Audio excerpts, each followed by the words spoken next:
Sa libing ng matandang lalaki na si Aaron ay may isang hindi inaasahang pangyayari ang naganap. Nang biglang lumitaw ang isang asong lobo at biglang sinunggaban sa lalamunan ang namatay na lalaki. Ngunit ang mga sumunod na nangyari ay nagdulot para magsitakbuhan ang mga bisita sa takot at gulat. Ang seremonya ng paglilibing para kay Aaron sa lokal na simbahan ay dinaluhan lamang ng iilang mga tao. Ang namayapang lalaki kasi na si Aaron ay isang tahimik na tao lamang na may pribadong buhay. Nag-iisa lamang siya palagi, kaya naman kakaunti lamang din ang kanyang mga naging kaibigan. Ngunit sa kabila ng hindi niya pakikihalubilo sa ibang mga tao, lagi pa rin naman niyang binabati ang mga tao sa kanilang lugar sa tuwing nakakasalubong niya ito sa daanan o di naman kaya ay napapadaan sila sa kanilang bahay. Gayunpaman, maingat pa rin siya tungkol sa pagbuo ng malalalim na koneksyon o pagkakaibigan sa kanyang mga nakakasalamuha. Bibihira lamang din kasing makisali si Aaron sa mahahabang pag-uusap at lagi niya lamang ginugusto na siya ay mapag-isa. Kaya naman lalabas lamang siya sa kanilang bahay kung may bibilhin siya o may kailangan siyang kunin. Pagkatapos nun ay babalik na siya sa kanyang bahay na matatagpuan nga sa dulo ng kanilang bayan. Kaya naman hindi na nakakagulat pa na ilang mga dosenang tao lamang ang pumunta para sa kanyang libing at ang kalahati nga sa mga bisita ay hindi nga rin halos kilala si Aaron. Pumunta lamang sila sa libing na yon para magpakita ng suporta bilang merong namatay na miyembro ng kanilang komunidad. Sa loob ng simbahan, nakaupo sa harapan ang ilang mga tao na nakikilala talaga si Aaron ng lubusan. Ito ay yung mga tao na talaga namang laging nakakausap ni Aaron hanggang sa mga huling araw niya sa mundo. Naroroon din naman ang attorney ni Aaron na kung saan ay pinagkakatiwalaan ng matanda hanggang sa kanyang huling mga hininga. Kakaunti lamang ang mga ari-arian na maiiwan ni Aaron at wala nga rin siyang pamilya na pwede niya itong ipamana. Hindi kasi nagkaroon ng pamilya si Aaron o nagkaanak man lang. Matagal-tagal na ang huli niyang relasyon noong siya ay binata pa lamang. Kaya naman bago pa siya mamaalam sa mundo, ay tinagubilinan niya na ang kanyang attorney na ang lahat ng mga ari-arian na maiiwan niya ay ibibigay niya sa komunidad mula sa kanyang mga simpleng gamit hanggang sa kakunting pera na natitira sa kanyang bangko na malugod namang sinunod ng kanyang abogado. Pero bukod sa pagiging abogado, naging magkaibigan din si Aaron at ang kanyang abogado na si Edsel. Dahil na rin sa malapit lang naman ang bahay ng abogado niya sa kanilang lugar, ay gumagawa ng paraan si Edsel upang mabisita araw-araw ang matandang si Aaron. Nang sa gayon, ay matignan niya rin kung maayos pa ba ang kalagayan nito. Nasa 20 taon ang agwat ng kanilang edad. Kaya naman hindi maiwasan ni Edsel na makita ang matandang si Aaron bilang kanyang tatay, na kailangan niyang tignan at masiguradong okay lang ba ang kalagayan nito. Ngunit talaga namang gumuho ang mundo ng abogado na si Edsel nang isang gabi ay matagpuan niya na lamang nawala ng malay ang matandang si Aaron. Tao po! Tao po! Pagkatok ni Edsel sa pintuan ng matanda. Ngunit ni isang sagot ay wala siyang narinig. Kaya naman ay umikot siya sa palibot ng bahay ni Aaron upang dungawin ito sa bintana. Doon niya nga natagpuan ang wala ng malay na matanda. Agad niyang binasag ang bintana upang akyatin ito. Pero bago pa nga siya makaakyat ay nakakita siya ng isang buntot ng aso na tila ba lumalabas sa likod na pinto ng bahay. Naguguluhan man kung kaninong aso iyon at kung bakit napakalaki ng buntot nito at kung paano ito nakapasok sa bahay nila Aaron, ay hindi na nga siya nag-isip ng kung ano pa. Agad siyang dumiretso sa likod ng bahay ni Aaron upang pumasok sa bukas na pinto dito. Pagkatapos, sinubukan niyang gisingin ng matanda. Aaron! Aaron, gumising ka! Sigaw nito habang inaalog ang katawan ng matanda. Ngunit, nakita niya na labas na ang dila ni Aaron at tila ba wala ng pag-asa itong mabuhay pa. Sinubukan niyang tignan ang pulso ng lalaki, ngunit wala na siyang naramdaman dito na anumang uri ng pagtibok. Doon ay napagtanto niya na wala na si Aaron. Hindi na nga rin niya sinubukan pang tumawag ng ambulansya dahil sa itsura ng katawan ng matanda ay mukhang ilang oras na itong wala ng buhay. Kaya naman dumiretso na siya sa morgue upang ihanda ang magiging libing ng matanda. Dahil na rin sa hindi niya naman alam kung kaninong pamilya si Aaron, ay napagdesisyonan niya na magiging isang araw lamang ang burol. At bilang siya rin naman ang abogado nito, ay siya na rin ang maghahanda para sa gagawing libing ng matanda. Mabigat para kay Edsel na maghanda para sa libing ng matanda na ilang taon niya rin naging kliyente. Kahit pa hindi sila nagkaroon ng malalim na koneksyon dahil pansin na pansin niya kay Aaron na tila ba iniiwasan nito ang magkaroon ng matalik na kaibigan, itinuring pa rin ni Edsel ang matanda bilang kanyang ama. At ito ang pinupuntahan niya sa mga panahon na nangangailangan siya ng mga pagpapayo at gabay na sa mga matatandang katulad lamang ni Aaron niya makukuha. Kaya naman, habang nakaupo siya sa burol, hindi niya maiwasan ang tumulo ang kanyang mga luha. At sa kanyang tabi ay ang tatlong mga kalalakihan na halos kasing idara na rin ni Aaron. Narinig niyang makwentuhan ito. Hindi naman dati ganyan yan si Aaron, no? Yung mga bata pa lamang tayo. Siya nga yung pinakamaligalig sa atin. Sinong mag-aakala na yung pinakamasaya sa atin, yun rin pala yung taong magiging mapag-isa pagdating ng araw. Wika ng isang lalaki na nakasuot ng barong, habang tahimik naman silang pinapakinggan ng malungkot na si Edsel. Hindi naman natin siya masisisi pre. Napakasalimuot ng nangyari sa kanyang buhay. Naalala mo pa ba? College tayo noon nung nalaman niya na buntis yung kinakasama niyang babae. Noong una hindi matanggap ng mga magulang niya na magiging tatay na siya sa bata niyang edad. Pero wala na rin silang nagawa. Tumira sila sa bahay niya ngayon kasama yung mga magulang niya at yung babaeng nabuntis niya. Tinalikuran niya Aaron ng lahat ng kanyang pangarap at nagtrabaho para maibigay yung pangangailangan ng magiging asawa at anak niya. Sagot naman ng isang lalaking nakapolo ng pula. Dito ay nagsalita na rin ang matandang lalaki na nakasuot naman ng jacket. Oo nga eh. Kahit ako, hindi ko kakayanin pag sa akin nangyari yun. Nang marinig ito ng abogadong si Edsel ay hindi niya maiwasan na makiasyoso at alamin ang katotohanan kung bakit nga ba naging ganoong klaseng tao ang matandang si Aaron. Excuse me po, pwede ko po bang malaman kung ano po yung pinag-uusapan ninyo?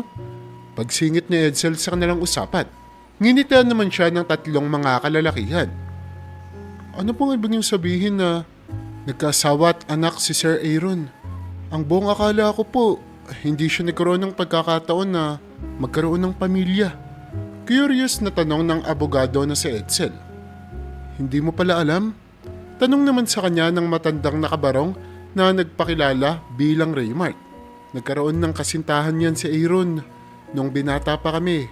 High school ba kumbaga. Tapos pagdating ng college, nabuntis niya yung babae. Pero isang malaking aksidente yung nangyari na talaga namang nagpabago sa buhay niya. Habang nagdadalang tao yung kasintahan niya, si Mary, bigla na lamang nanghina yung katawan ng babae. At pagkatapos, nalaman na lang nila na may stage 4 cancer na siya sa baga.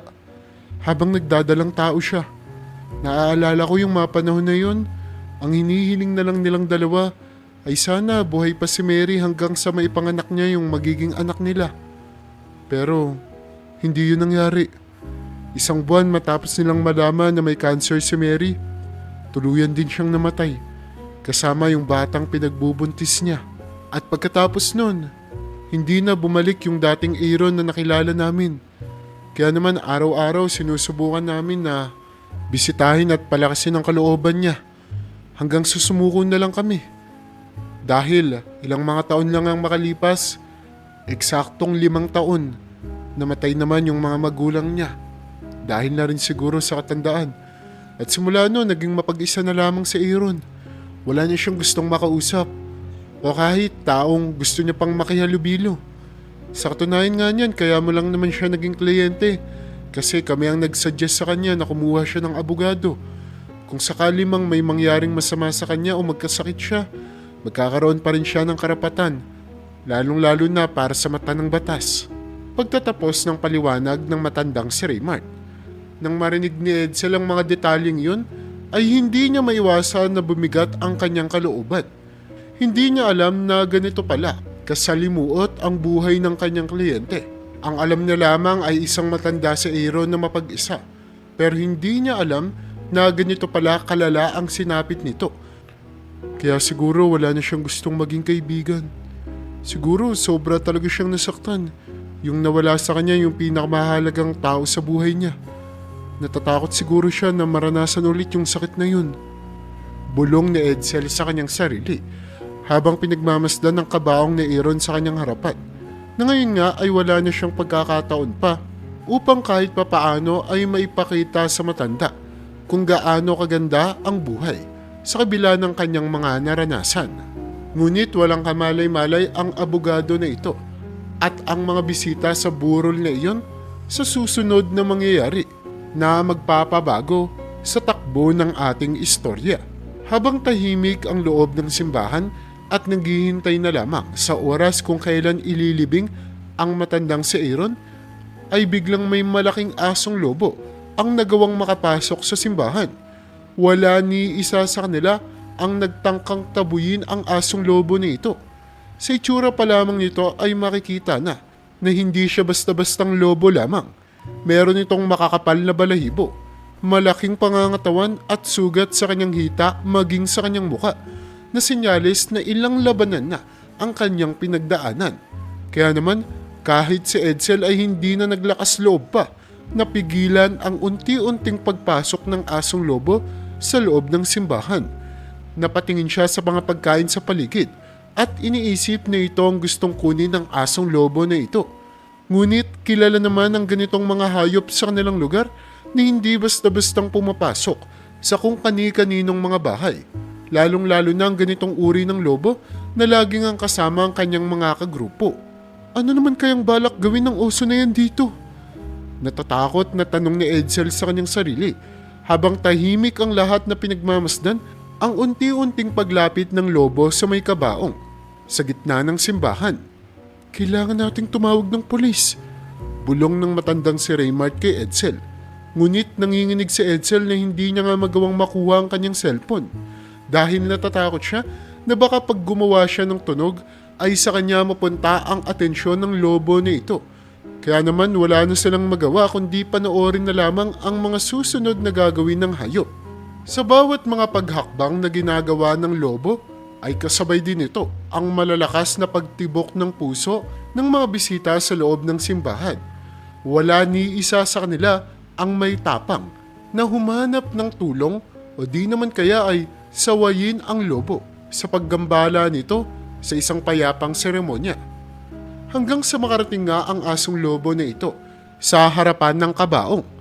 Patuloy pa rin siyang pinagmamasdan ng lahat ng mga bisita.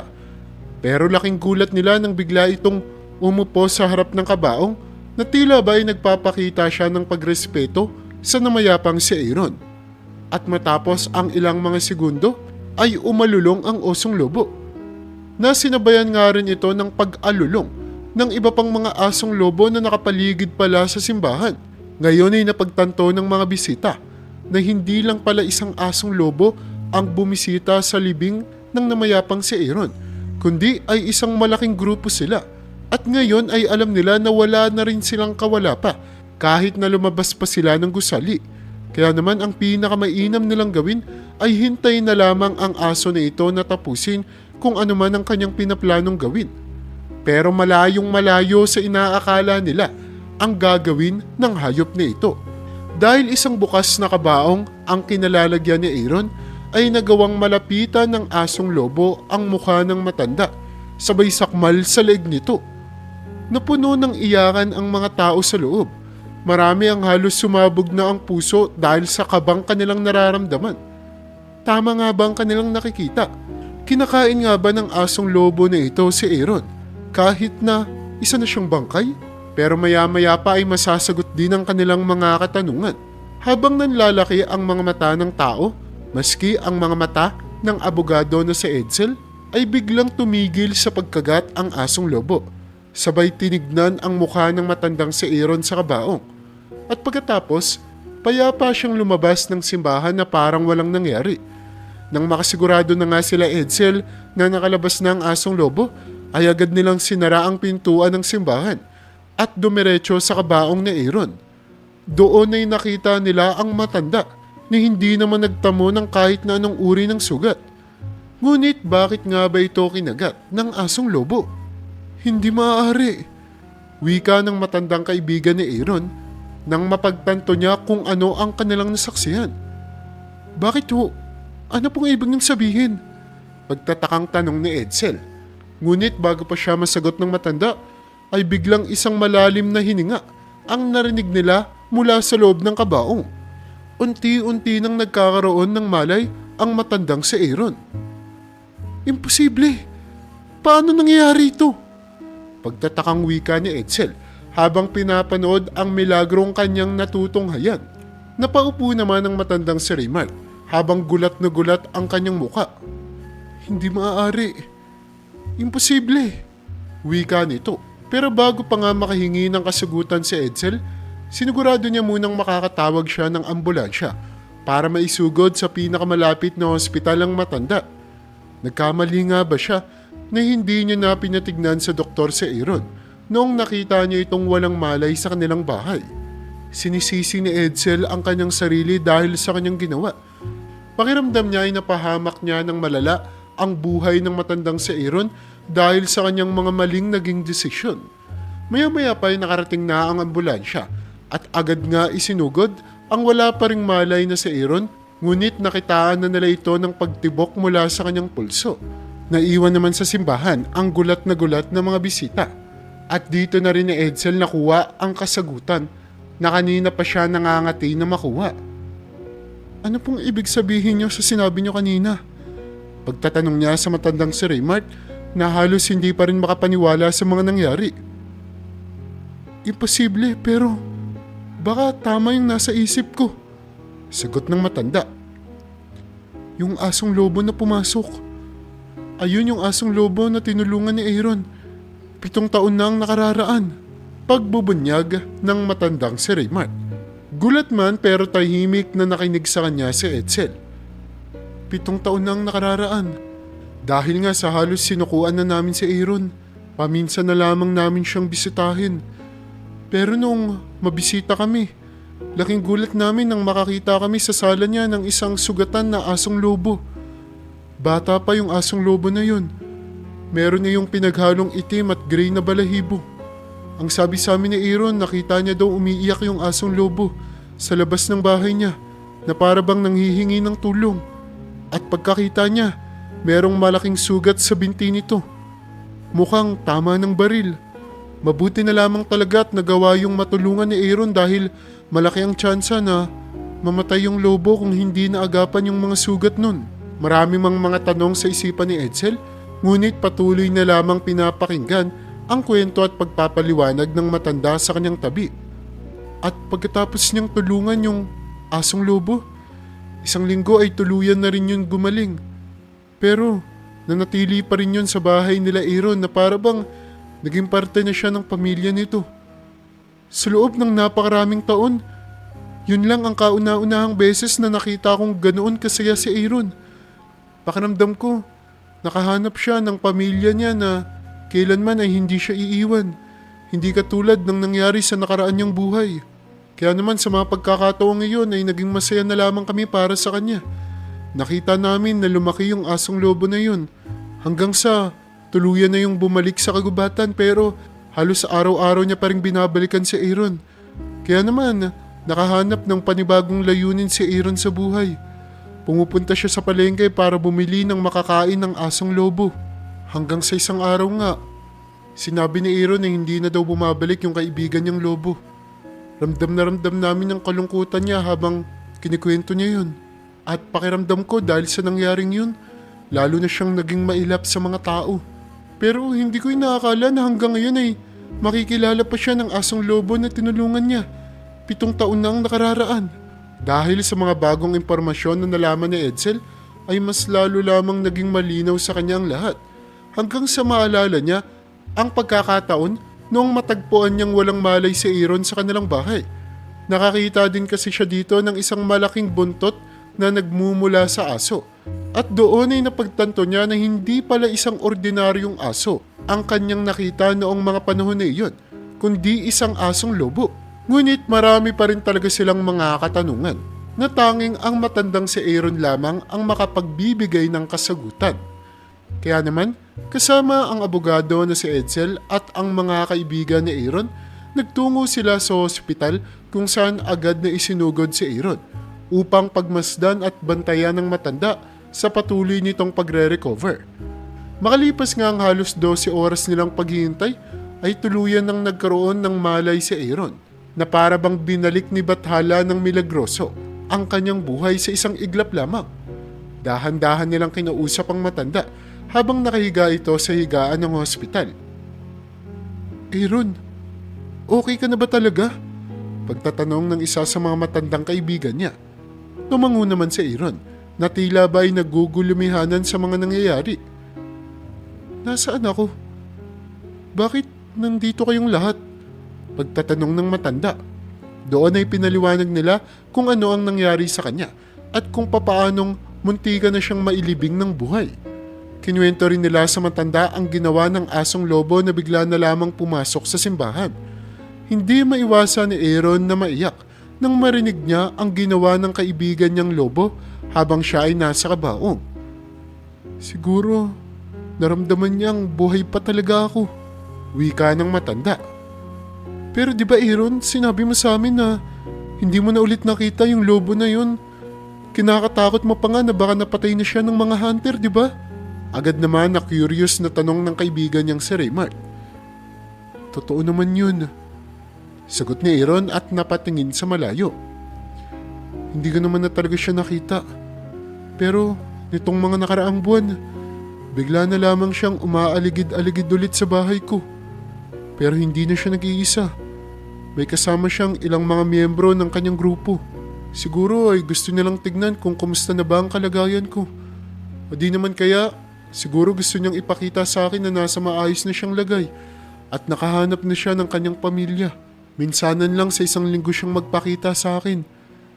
Di ko nga siya magawang mabigyan ng karne. Siguro ayaw niya na ring maging abala pa sa akin dahil sa maraming miyembro ng kanyang grupo ang kasama niya palagi sa tuwing bumibisita siya. Hindi ko alam ang iniisip niya pero sa mga pagkakataon na yun, sobrang nahahabag ang kalooban ko sa tuwing nakikita ko siya. Pakiramdam ko, may bumalik sa pagkatao ko. At ang pakiramdam na yun ay matagal ko nang hindi naramdaman. Pagkikwento ng matanda.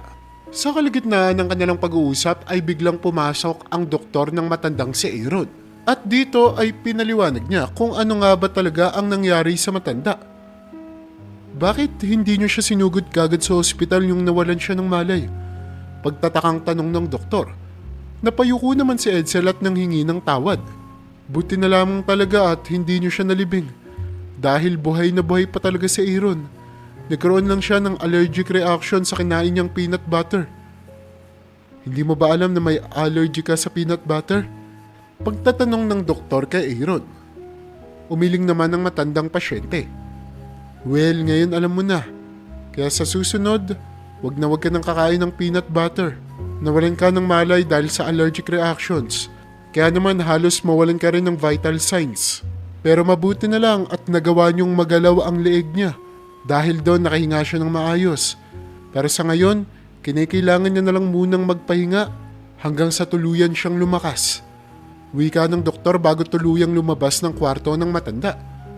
Hindi naman nakapagsalita ang mga kaibigan ni Aaron at ang abogado na si Edsel. Laking gulat nila sa sinabi ng doktor. Hindi dahil sa meron itong allergic reactions, kundi dahil sa sinabi ng doktor na ginalaw nila ang leeg ng matanda. Dahil wala sa kanila ang gumawa nito, kundi ang asong lobo lamang na bumisita sa burol ni Aaron ang gumawa nito. Ibig niyang sabihin, ang asong lobong yun ang nagligtas talaga ng buhay ko. Gulat na wika ng matandang si Aaron. Tahimik naman na tumango ang tatlong magkakaibigan at ang abogado na si Edsel. At simula noong makarecover na nga si Aaron, ay agad siyang bumalik sa kanyang bahay. Pero ngayon ay kasama niya na ang kanyang abogado na si Edsel. Napagdesisyon na ni Edsel na tumira muna sa bahay nila Aaron hanggang tuluyan na nga itong lumakas pa. Bilang pagpapakita na rin na sobra siyang nagsisisi sa kanyang nagawa na hindi niya nga nagawang matakbo sa ospital ang matanda. Sigurado ka ba na gusto mo munang tumira dito? Pagtatanong ni Aaron sa abogado. Oo, gusto ko pong makabawi sa inyo sa mga pagkakamaling nagawa ko. Sobrang laking disgrasya po ang naidulot ko sa inyo. Pasensya na po talaga. At habang naninirahan nga ang abogado na si Edsel doon, ay personal niyang nasaksihan ang pagbisita ng ilang mga asong lobo sa bahay ng matandang si Aaron. Hindi man siya makapaniwala sa kanyang nakikita, pero napagtanto niya na nagkaroon na ng malalim na koneksyon ng matanda at ang asong lobo na ito, na kahit saan man sila magpunta ay hindi na tuluyan pang mapuputol. Ngunit dahil na nga rin sa nangyari sa matandang si Aaron, may mga bagay siyang napagtanto sa kanyang buhay. Yon ay ang maiksi lamang ang pamamalagi niya sa mundong ito, at anumang oras mula ngayon ay pwedeng kunin na ang kanyang buhay. Kaya naman, binuksan niya na ulit ang kanyang puso para magkaroon ng mga kaibigan sa kanilang bayan. Nakisali na rin siya sa ilang mga aktibidad na ginagawa sa kanilang lugar. Tumulong din siya para magpalaganap ng kamalayan tungkol sa mga asong lobo na nabubuhay sa kanilang kagubatan, bilang pagpapakita niya rin ng pagpapasalamat sa mga ito sa pagkakaligtas ng kanyang buhay. Naging aktibo siyang miyembro ng kanilang komunidad, na kung saan sa mga simpleng paraan ay nagagawa niya ngang matulungan ang kanyang mga kapitbahay. Grabe pare, ang tagal nating hindi nagawa to . Yung magkasama-sama tayong apat, nasa labas at nagsasaya. Wika ng matandang si Raymart habang nagkikentuhan silang magkakaibigan. Nahihiya namang tumango si Aaron. Kaya nga mga binata pa tayo, huli tayong nakalabas ng ganito. Sino nga ba namang mag-aakala na hanggang ngayon, pwede pa rin pala tayong magkakasama. Ang dami kong natutunan simula noong muntikan akong malibing ng buhay. Hindi pala talaga pwedeng mabuhay ka ng mag-isa lamang. Kailangan mo talaga ng mga taong nakapaligid sa'yo. Mga taong totoong magmamahal sa'yo. Kaya naman ngayon na binigyan ako ng Diyos ng pangalawang pagkakataon sa buhay, gusto ko nang gamitin sa tama ang mga panahong nalalabi ko dito sa mundo. Kaya sana pagbigyan niyo akong makapasok ulit sa mga buhay ninyo. Gawin ulit natin yung mga bagay na lagi nating ginagawa dati. Masayang wika ni Aaron, at nagyakapan silang apat na magkakaibigan. Samantala, ang abogado naman na si Edsel ay tuluyan ng iniwan ng kanyang trabaho at nagsimula siya ng simpleng buhay kasama ang matandang si Aaron, na kung saan nag-aral siya bilang veterinaryo at nagbukas ng klinik sa kanilang bayan, na kung saan ang layunin niya ay matulungan hindi lamang ang mga alagang hayop sa kanilang lugar, kundi pati na rin ang mga hayop na naninirahan sa kagubatan. At naging inspirasyon nga niya dito ang matandang si Aaron at ang kaibigan nitong asong lobo. Kaya naman kung nagustuhan mo ang storya natin para sa video na ito, ay huwag mo namang kalimutang mag-subscribe. Pindutin mo na rin ang like button para makagawa pa tayo ng ganito kagagandang mga istorya sa susunod pang mga araw.